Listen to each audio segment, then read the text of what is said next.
Nhắn đến xoay qua một căn video trả tông từ năng business branding hay năng marketing hai video episode ទី6ថ្ងៃនេះគឺយើងនឹងនិយាយតាក់ទងទៅនឹង topic កំហុសដែលអ្នកនាងគួរជៀសវាងពេលបង្កើត business branding អញ្ចឹងអ្នកនាងត្រូវចាំថារវាង personal branding ហើយនិង business branding គឺវាខុសគ្នាដូចពួកខ្ញុំបានលើកឡើងមុនវីដេអូមុនអញ្ចឹងសម្រាប់ personal branding បើសិនបើអ្នកនាងធ្វើខុសគឺខុសតែខ្លួនយើងទេប៉ុន្តែសម្រាប់ business branding វិញគឺអ្នកនាងត្រូវប្រយ័ត្នប្រយែងច្រើនបើសិនបើអ្នកនាងធ្វើខុសគឺប៉ះពាល់ទៅដល់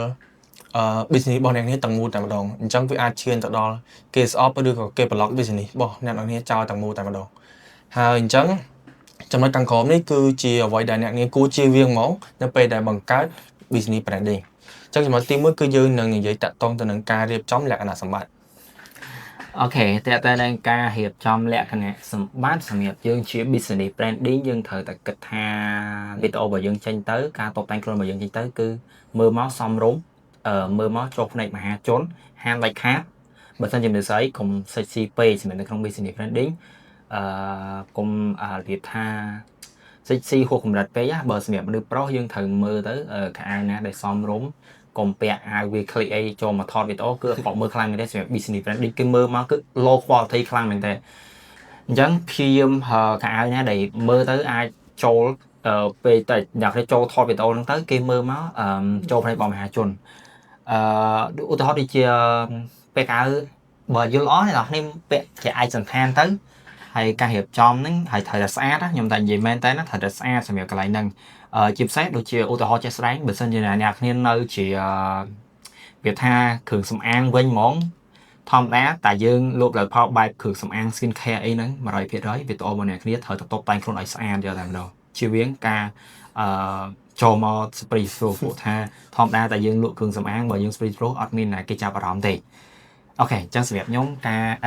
ចំណុចទី1ការរៀបចំលក្ខណៈសម្បត្តិគឺមានតែប៉ុណ្ណឹងអញ្ចឹងការរៀបចំលក្ខណៈសម្បត្តិរបស់អ្នកនេះគឺឆ្លុះបញ្ចាំងពី brand របស់អ្នកដូចគ្នាអញ្ចឹងបើសិនបើអ្នកនេះរៀបចំបានថ្លៃថ្នូរគេនឹងមើល brand របស់អ្នកនេះបែប premium ឬក៏ high quality អញ្ចឹងទៅតែបើសិនបើអ្នកនេះរៀបចំខ្លួនអត់បានល្អគេនឹងមើលពីតម្លៃរបស់ branding របស់អ្នកនេះទៀតដូចគ្នាអញ្ចឹងចូលដល់ចំណុចទី2គឺយើងនឹងនិយាយតាក់ទងទៅនឹងការហាមប្រើពាក្យអសុរោះក៏ដូចជាមាតិកាដែលបង្កឲ្យមានភាពចម្រូងចម្រាសនិយាយទៅចំពោះចំណុចកន្លែងហ្នឹង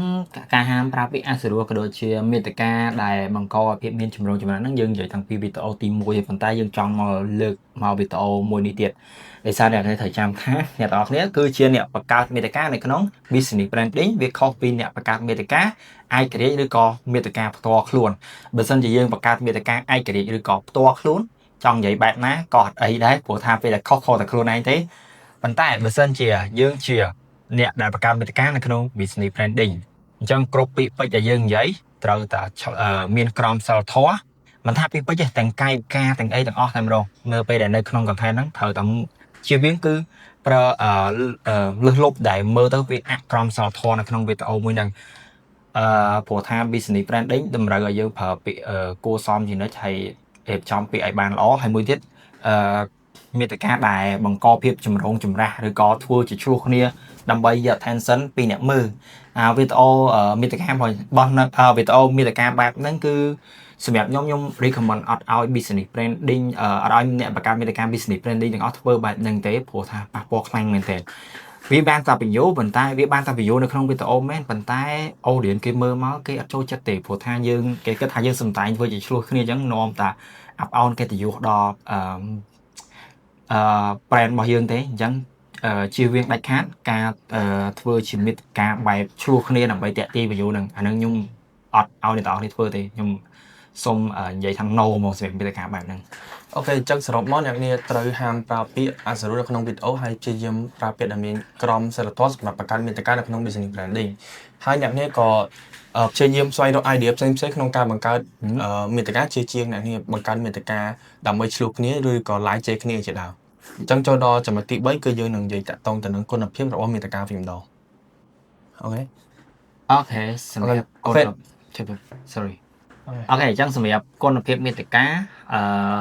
គុណភាពមាតិកាក៏ជារឿងសំខាន់ដែរព្រោះយើង business យើងថតឲ្យ business អញ្ចឹងយើងត្រូវគិតថា quality សំខាន់ដូចជាវីដេអូ sound ការរៀបចំខ្លួនការតបតែង ប្លង់កាមេរ៉ាទាំងភ្លើងអីគឺត្រូវតែ perfect ហ្មង យើងមក business គឺ perfect អត់អាចលេងសើចបានទេព្រោះថានៅពេលដែលយើងថតទៅយើងថតដើម្បីឲ្យគេស្គាល់ពី brand ពីផលិតផលរបស់យើងដែរហើយបើយើងដាក់ទៅ low quality ឥឡូវឧទាហរណ៍ថាបើសិនអ្នកគ្នាbusiness របស់អ្នកគ្នាជាគ្រឿង make up វិញហើយអ្នកគ្នាចាញ់មករបៀបថា low quality នៅក្នុងវីដេអូមួយនឹងដូចជាការតបតែងខ្លួននេះជាដើមហ្នឹងទៅអញ្ចឹងគេមើលមកក៏គេអត់ចាប់អារម្មណ៍brand របស់យើងដែរអញ្ចឹងព្យាយាមធ្វើមិនឲ្យ quality នៅក្នុងវីដេអូហ្នឹងវាល្អទៅតាមហ្នឹងដែរ អូខេអញ្ចឹងមាតិការបស់អ្នកត្រូវតែមានគុណភាពដូចជាសំឡេងការប្លង់ background ឬក៏ភ្លើងឲ្យត្រូវដាក់ឲ្យច្បាស់ក៏ដូចជាការបង្ហាញអំពីផលិតផលឬក៏សេវាកម្មអីផ្សេងៗដូចឧទាហរណ៍ដូចជាផលិតផលអ្នកនេះត្រូវថតធ្វើម៉េចឲ្យលក្ខណៈថាបង្ហាញផលិតផលហ្នឹងឲ្យច្បាស់ឬក៏ប្រាប់ពីគុណតម្លៃឬក៏គុណសម្បត្តិនៃផលិតផលហ្នឹងឲ្យបានច្បាស់ដើម្បីប្រាប់ទៅគេថាផលិតផលហ្នឹងពិតជាល្អឬក៏សមនឹងតម្លៃដែលគេទទួលយកបានចូលដល់ចំណុចទី4គឺយើងនឹងនិយាយតាក់ទងទៅនឹងហាមនិយាយប៉ះពាល់ទៅកាន់អាជីវកម្មផ្សេងអញ្ចឹងមាតិកាគឺយើងអាចស្វែងរក ideal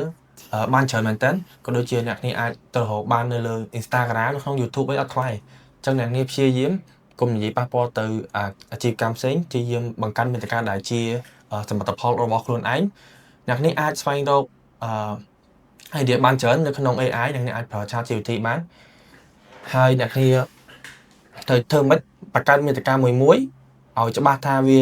ចេញពីកំណត់របស់ខ្លួនយើងឬក៏ចេញពីបរិយារបស់ខ្លួនយើងបានតែម្ដងជាជាងបង្កើតមាតិកានិយាយដើមគេឬក៏ប៉ះពាល់ទៅដល់អាជីវកម្មគេផ្សេងនៅពេលដែលអ្នកនេះព្យាយាមធ្វើអញ្ចឹងដែរទៅអតិថិជននឹងបាត់បង់ទំនុកចិត្តទៅលើអាជីវកម្មរបស់អ្នកនេះទាំងស្រុងតែម្ដងហើយគេអាចនឹងឈានទៅដល់ការប្លុកឬក៏គាត់គេឃើញវីដេអូរបស់នេះគេអស់ចោលតែម្ដងអូខេអញ្ចឹងអ្នកនេះត្រូវប្រយ័ត្នកន្លែងហ្នឹងអូខេសម្រាប់កន្លែងហ្នឹងបើពីខ្ញុំទៅកន្លែងហ្នឹងនៅពេលដែលយើងនិយាយប៉ះពាល់អាជីវកម្មគេbrand របស់គេថ្ងៃណាមួយបើសិនជាយើងនិយាយធ្លុយមាត់ប៉ះចង់ឈ្មោះគេអាចមានសិទ្ធិដឹងរបស់យើងទៀតនិយាយទៅវាអាចខុសទាំងផ្លូវច្បាប់ហើយបើនិយាយផ្លូវលោកក៏ខុសដែរវាអាចមានស្មារតីគ្នាបើសិនជាយើងទៅនិយាយដើមគេយើងតែគ្មានណាគេចូលចិត្តទេអញ្ចឹងមនុស្សណាក៏គេអត់ចូលចិត្តមនុស្សដែលនិយាយដើមគេដែរអញ្ចឹងព្យាយាមធ្វើមាតិកាពីអាជីវកម្មខ្លួនឯងច្រើនទៅអាចទៅ research លើអ៊ីនធឺណិតហើយសម័យឥឡូវគឺស្រួលខ្លាំងមែនតើបើពិបាកខ្លាំងមែនតើយើងអាចចូលឲ្យ AI ឬក៏ ChatGPT Gemini អីច្រើនមែនតើដែលអាច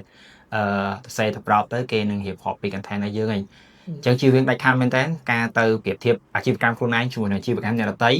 ព្រោះថាវាខុសទាំងស្រុងតែម្ដងព្រោះនិយាយទៅអាហ្នឹងសម្រាប់ខ្ញុំគឺចង់ប្រាប់ដល់គ្នាថាហាមដាច់ខាតតែនិយាយឈ្មោះអាជីវកម្មអ្នកដទៃហើយចេញ content បែបឌឺដងទៅកាន់គេអាហ្នឹងវាខុសហ្មងនៅក្នុងវិស័យ digital marketing ឬ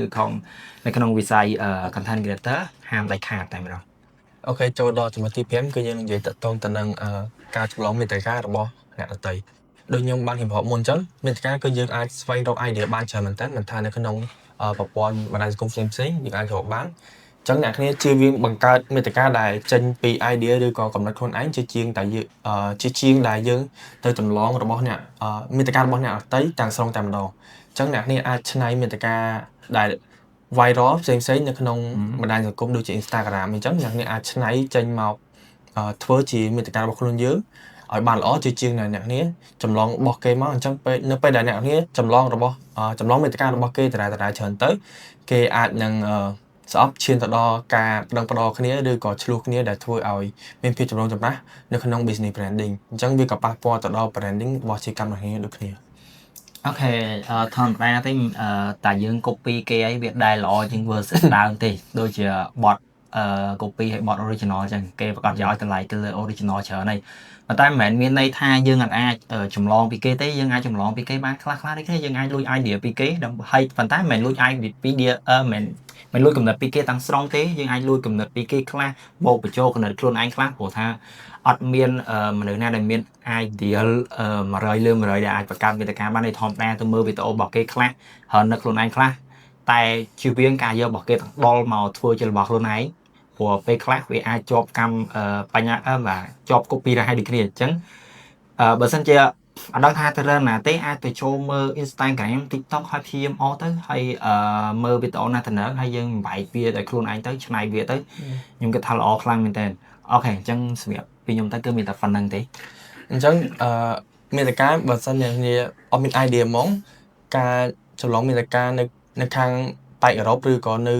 ខាងបរទេសក៏វាល្អជាងការចម្លងមាតិកាដែលបង្កើតឡើងនៅក្នុងស្រុកដែរ អូខេ ព្រោះ ជប់សុំបន្តិច អូខេ កន្លែងនេះខ្ញុំចង់និយាយតិចបើសិនអ្នកនេះចង់ចម្លងពីគេកុំចម្លងពីស្រុកខ្មែរអីអាចព្រោះនៅស្រុកហើយច្រើនអញ្ចឹងអាចចូលទៅ Instagram ឬក៏ Facebook TikTok ទៅឲ្យព្យាយាមមើលមាតិកាណាដែលទាំងអស់គ្នាដែលគេអត់ស្គាល់ឲ្យអាចមកធ្វើបានព្រោះថាមានច្រើនដែរអ្នកដែលនិយាយចឹងមិនប៉ះពាល់គេទេតែមានអ្នកដែលយក content ពីស្រុកគេមកដូចគ្នាចឹង អូខេអញ្ចឹងគេអ្នកខ្លះក៏គេឆ្នៃ content ពីស្រុកគេដូចគ្នាអញ្ចឹងយើងឆ្នៃពីស្រុកគេទៅចាំបាច់ច្រឡំមកគេទៅ អូខេ អញ្ចឹងវាប៉ះពាល់គេហើយឧទាហរណ៍គេចង់មកឌឺដងរឿងឬក៏គេថាយើងច្រឡំរបស់គេក៏យើងមាន reference ថាខ្ញុំលក្ខណៈបាន idea ពី video នៅខាងនេះខាងបរទេសអញ្ចឹងក៏យើងមានលក្ខណៈថាដំណោះស្រាយឬក៏មានអីនិយាយទៅកាន់អ្នកដែលចង់ថាយើងដូចគ្នា អូខេ អូខេអញ្ចឹង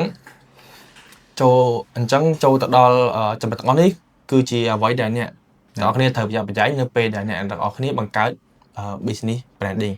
ហើយអញ្ចឹងវីដេអូមានតែប៉ុណ្្នឹងទេបើសិនមកអ្នកនាងមានចម្ងល់កុំភ្លេច comment នៅខាងក្រោមវីដេអូនោះមកហើយកុំភ្លេចជួយ like share ផងហើយយើងជួបគ្នានៅវីដេអូ episode ទី7